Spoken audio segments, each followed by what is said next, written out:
Hey, welcome back to my channel. If you're returning, thanks so much for the support. Really like enjoying putting these things out, and it's always kind of encouraging and helpful to know that people are watching it. If this is the first video of mine you've stumbled on, welcome, hope you like it. And if you do, feel free to roam around and check out the other videos. There's a total of 30 lessons now, including this one. And if you like it, I'd love for you to hit the subscribe button and the notification button. My name is Arie Papernick, and what I try to do is one kind of lick guitar idea per video. So if you haven't guessed it already, today's lesson, number 30, is going to be on the diminished arpeggio. So I'm not going to go into a hell of a lot of theory on diminished over minors, over major sevenths, dominance. I don't really understand it, so I can't really teach it. But I'm going to focus on the arpeggio, and the arpeggio is just 4 notes. It's the root, or the 1, it's the flat third, a flat 5, and the 6. These are all the degrees of the scale. So when we look at our triad, we'll do this all in at an A. It's the favorite guitar key, isn't it? Okay, so your A triad, right, is your root, your third, and your 5th. So in an A, it's a A, C sharp, and an E. So like I said, we want to we'll keep the 1, the 3 we're going to flatten, so it's going to become a C, and the 5 is going to become an E flat, and then we're adding the 6. If we count out the degrees, 1, 2, 3, 4, 5, 6, it's the F sharp or the G flat. So if we put that in a chord formation, that is the chord form. There's many forms. Well, I don't know if there's many. There's a few that I know of for the diminished chord. So there we go. In this form, we've got the G flat, we've got the C, we've got the E flat, and we've got the A. Okay? And all these notes are a minor third apart from each other, which just means 3 tones. So your basic arpeggio form, for my idea of trying to incorporate these into licks, and here it is. So that's the 4 notes there. It's the pattern. You start with your second finger, and then you're using your pinky in your middle, and you're kind of going between the 7th and the 4th fret. Okay, and then you just kind of repeat that, and then you end on your 3rd finger on which is the E flat. So the pattern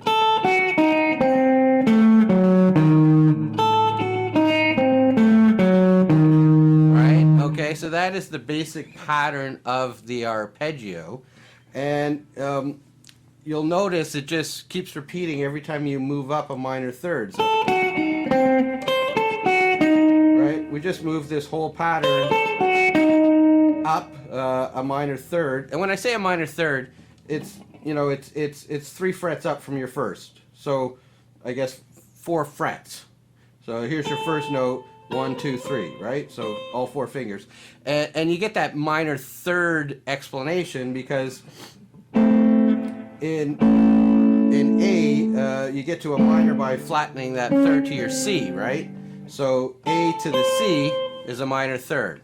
So here was the interesting thing. We've got the 4 notes: A, G flat, E flat, C. We move it up. We've got C.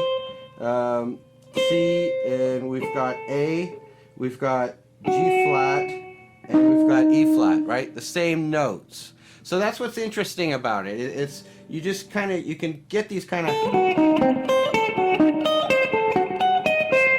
right? It's all the same notes, but each time you move up, it's in a different order. So it just gives that ear-twisting sound. You're just playing the same 4 notes over and over again, but just in a different pattern. An interesting way to do this pattern, because just doing this is a little dull. We try to just group it, and you keep repeating it 1 note up from the past. I'll explain with an example.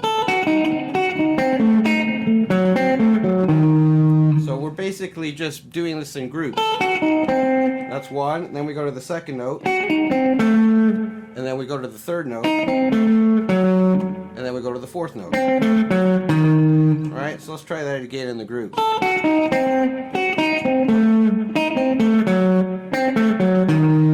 and then all together. Right, and then what you could do is you resolve it into something that sounds more normal to the ear. So when you get up to the E flat, I kind of did this thing, right, and then that kind of brings you back into something more normal into the A's. So, right, and that brings you back into something that you're more comfortable hearing. So that's kind of a neat lick if you can get it up to speed. You know, you could kind of throw that in, you know, and then end like that to bring the listener back to something that they're more comfortable hearing. The way I'm picking it, kind of found it more comfortable just to use the pick. So I'm doing this. I'm using my finger, my second finger, to pick up on the first note of each arpeggio note, and then I'm just doing an up down with the pick. Okay, so what I was trying to do on the intro was just taking different parts of this repetitive four-note pattern, this one, you know,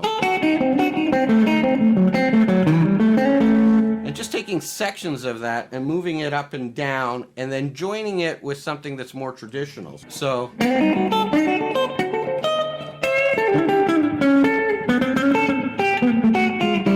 know, so it's kind of a neat way to get from here to here, you know. And then, you know, then do something that your ear's more used to hearing. Another cool part I kind of thought is, so this part where I go from the second note of the arpeggio, and then you just kind of move that up. Right? That's kind of cool. Then you go one more up, you end on the F sharp. And then you could kind of, the F sharp is the major third of your D chord, right? So when you get up there, then you could kind of go into something more traditional, you know. So maybe you just go partially and start on the second one, you know. So that's a cool idea. One I kind of like to incorporate is on the 4 chord. So if we're in A, it would be over the D. And here's a lick I've kind of shown a couple times.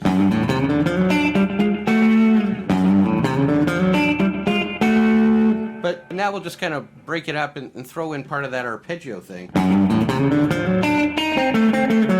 Alright, that's kind of neat, eh? So you start normal, and then when you get to the D, shift it up and do that pattern. And then you're ending on the F sharp, right?